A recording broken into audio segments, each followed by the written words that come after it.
mbokk yi baaxoo seetaan Alnaba TV ki topp sama cours yi nga xam ne moom lañ jagleel Alnaba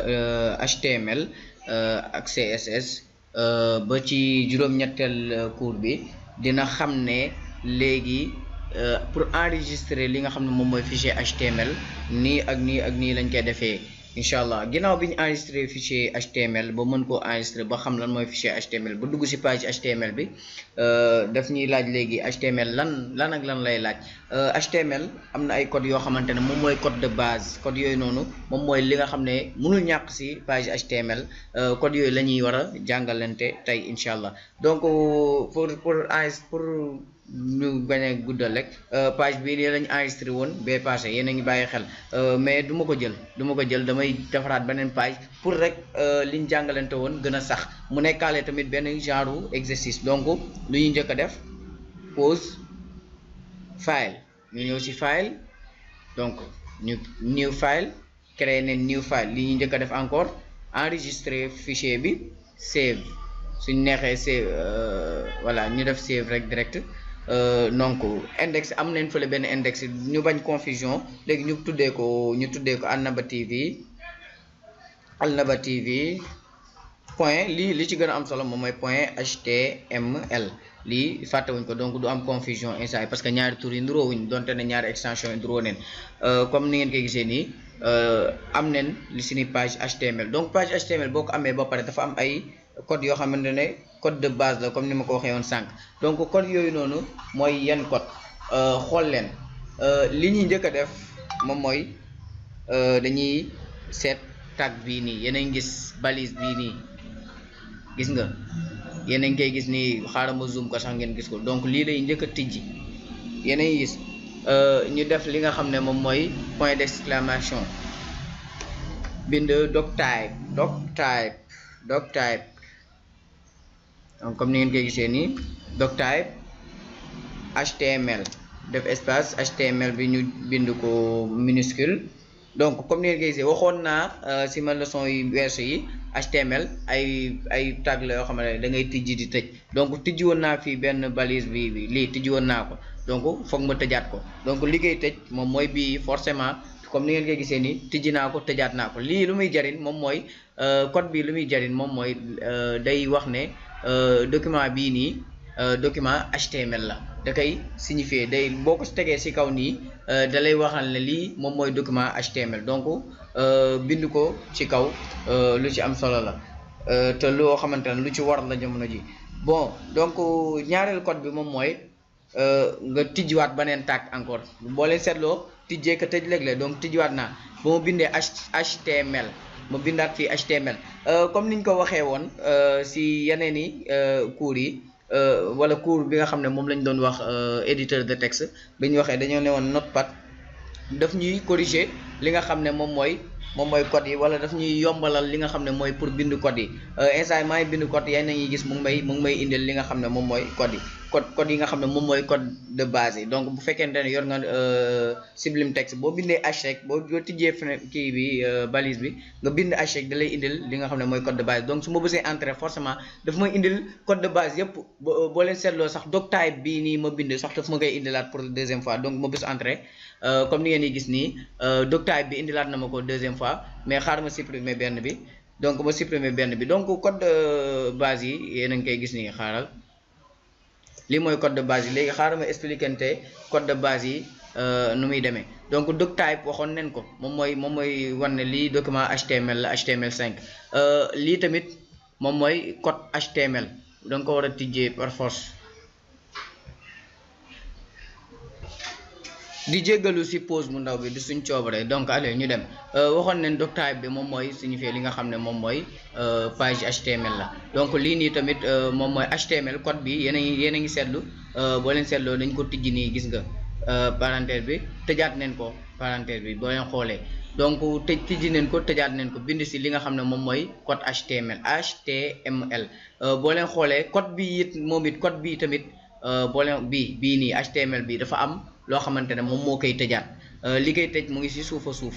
boo leen seetee xool leen HTML bi ci kaw laa ko tijjee gis nga ci kaw laa ko tijjee ci suuf laa ko tëjee donc boo leen xoolee ñaari code yi am na benn wuute bu ñu am moom mooy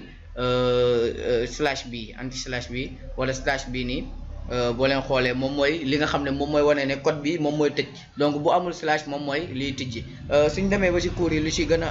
suñ demee ba si biir cours yi incha allah dinañ comprendre lan mooy tëj donc lan mooy lii yëpp incha allah. donc page lii nii moom moo lay wane HTML tijji nga page HTML fii moom mooy tëj nga HTML. donc lépp loo bindaat fii nii si suuf ginnaaw HTML bii nii xaaral ma CTRL Z. donc ñu xool lépp loo bindaat si suuf ginnaaw HTML yii nii du feeñ ci li nga xam ne moom mooy taabu parce que génn na fi nga xam ne foofu la waroon nekk wala génn na fi nga xam ne foofu la ñu ne HTML fii la commencé ak fii la jeexee parce que dañoo ne instant bi dañoo ne HTML bi sama page HTML fii nii la commencé fii la commencé fii la jeexee donc loolu nga wax instant ni donc boo xoolaatee tamit lépp loo defaat ci kaw nii lu bokkut ak am na ay tag yoo xam ne dafay nekk foofu waaye lépp loo defaat ci kaw nii lu bokkut ak ay tag yooyu noonu war fa nekk day nekk 0 du am benn sens. donc pour tijji balise HTML ak tëj ko boo leen seetlaatee de gisaat nañ beneen balise mu tudd head donc comme ni ngeen koy gisee head bii nii boo leen xoolee fii tijji neen ko fii yéen a ngi gisaat fii def neen fii tamit slash pour tëj ko boo leen xoolee. donc ci biir head bi tamit am na title. ñu expliquer lan mooy head ba pare. donc head benn balise la boo xamante ne lépp information yi ñu def foofu noonu du feeñ ci biir page bi waaye dafa am ay liggéey yi muy liggéey lu ci ëpp moom mooy taqale teg fa fichier CSS bi bu la neexee wala teg fa fichier PHP bi wala teg fa li nga xam ne moom mooy fichier buy recorder HTML ak CSS wala yi include PHP ak HTML wala yeneen mbir loolu bu ñu demee ba li nga xam ne moom mooy ni ñu koy waxatee cours yi ci biir dinañ gën a comprendre loolu. waaye ci biir head bi am na benn balise boo xamante ne dafa am solo balise bu am solo la boo xamante ne dañ koy utiliser ci balise de base yi la. donc moom mooy loolu mooy lan mooy title donc dinañ ko utiliser léegi ngeen gis balaa ñuy yegg ci title bi. wala ñu njëkkee title bi comme ni ngeen koy gisee title bi gis ngeen dañ ko tijji yéen a gis tëjaat neen ko yéen a gis tëj neen ko nii title gis nga tijji neen ko tëj neen ko voilà. donc boo leen xoolee ci diggante tijji beeg tëj bi xoolal comme ni wala ñu gis ma def ko nii ngeen gën a comprendre tijji neen ko tëj neen ko fii nii ci diggante boobu noonu loo fi bind nii par exemple loolu moom mooy titre page bi naa leen wan lan mooy titre page bi ngeen comprendre parce que am na ñoo xamante ne comprendre nuñ sax lan mooy li nga xam ne moom mooy titre page. donc ñu defaat ko nii ñu gën a comprendre voilà ñu def ko nii ngeen gën a comprendre comme ni ngeen koy gisee nii ci diggante bi laa ñëw ma def fa li nga xam ne moom mooy sama titre page. par exemple titre page moom mooy Al Naba TV moom mooy titre page bi ma enregistré li nga xam ne moom mooy page bi enregistré save wala lu gën a gaaw moom mooy CTRL S. donc enregistré naa li nga xam ne moom mooy page bi donc ma ñëw fii nii page bi nii la tuddoon bi mooy bii yaakaar naa Al Naba TV ñoo ma dugg ci page bi. donc comme ni ngeen gisee page bi vierge la waaye titre page bi moom moo nekk nii yéen a ngi gis lii Al Naba TV moom moo lii nii tag bii nii moom moo ma tax moom mën a def li nga xam ne moom mooy titre page bi. donc ci diggante bi liñ fi def kon bu ñu seetloo HTML lii nii du feeñ title du feeñ liñ bind nii du feeñ waaye liñ bind ci diggante bi moom mooy li nga xam ne moom mooy feeñ. donc liñ bind ci diggante bi mooy li nga xam ne moom mooy feeñ. donc suñu dindi woon anti slash bii nii par exemple donc ñu enregistré ñu xool ba xam affaire bi dina normal wala du normal ñu actualiser. donc boo seetloo boo actualiser da ngay gis ne day jël affaire bi normal li ñu soxla normal parce que bi jël na titre page bi ak title ak laneen te yow soxla woo woon loolu. li ko waral moom mooy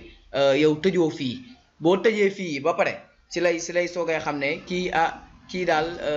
dafa fii la bëgg affaire bi yem fii la bëgg li nga xam ne moom mooy titre bi yem gis nga yéen a ngi gis waaye donte comme que yaa ngi continuer rek tëjoo fii nii titre bi du yem foofu loolu moo waral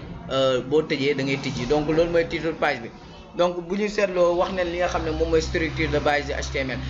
bu ñuy waxee title wax head wax HTML ba pare dañuy dem ci li ëpp solo li nga xam ne moom mooy tax mbir feeñ fii nii inside site yaakaar naa ñu bëri ñi nga xam ne ñooy utiliser nañu actualiser ba pare comme tëj naa voilà léegi li tax ma actualiser ñëwul moom mooy lan parce que enregistré wu ma ko contrôle S wala save donc may enregistré soo enregistré wu soo actualiser dara lu ñëw donc gis nga Alnaba TV ñëwaat na. donc lii nekk fii nii si page bi fii nii moom mooy li nga xam ne mooy body. donc body moom mooy lépp loo xamante ne day feeñ ci li nga xam ne moom mooy page bi. donc body moom moo gérer loolu. par exemple benn paragraphe ma créé benn paragraphe gis nga paragraphe bi dama tijji benn entre parenthèse nii tijji ko teg ci P tëj ko mu affaire bi moom ma corrigé quoi Sublime Text moo tax ma bëggoon a jël li nga xam ne moom mooy beneen éditeur de texte boo xam ne du def correction pour ñi nga xam ne ñooy jàng ñu comprendre. voilà waaye yow lu ngay comprendre rek mooy foo tijjee rek di nga fa tëj waaye am na yoo xam ne boo ko tijjee doo ko tëj yooyu dinañ si yegg incha allah. donc si diggante bi lépp lu ma fa def day feeñ ci page bi.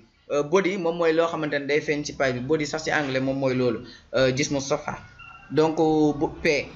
ñu xool P par exemple ma def fa Mor Mbacc par exemple ñu enregistré page bi ñu actualiser li nga xam ne moom mooy page bi comme ni ngeen koy gisee. voilà léegi yéen a ngi gis sama site commencé na di am ay affaire ay éléments. donc Mor Mbacc am naa sama titre page bi site bi am na li nga xam ne moom mooy sama benn par exemple benn texte wala benn paragraphe si page bi. donc mbokk yi bu fekkente ne jar nga si vidéo bi bàyyil xel tamit di pause vidéo bi def code yi ñu def nii yëpp incha allah. donc code yi ñu def nii yëpp xaaral ma copier ko defal leen note si notepad boo xamante ne moom mooy notepad simple. par exemple ma créé benn fichier notepad simple par exemple fichier bi ma dugg si biir enregistré ko par exemple enregistré contrôle S enregistré suuf ma enregistré ko fii direct. donc index wala more ma bind more point html. donc instant yi affaire fichier image la enregistré mais man more dama koy enregistré beneen fichier muy more html. donc comme ni ngeen koy gisee nii voilà donc mu ngi nii moom moo nekk nii more html bii nii moom laa tijji nii léegi xaaral ma tijji ko si internet bi instant yi amagul dara.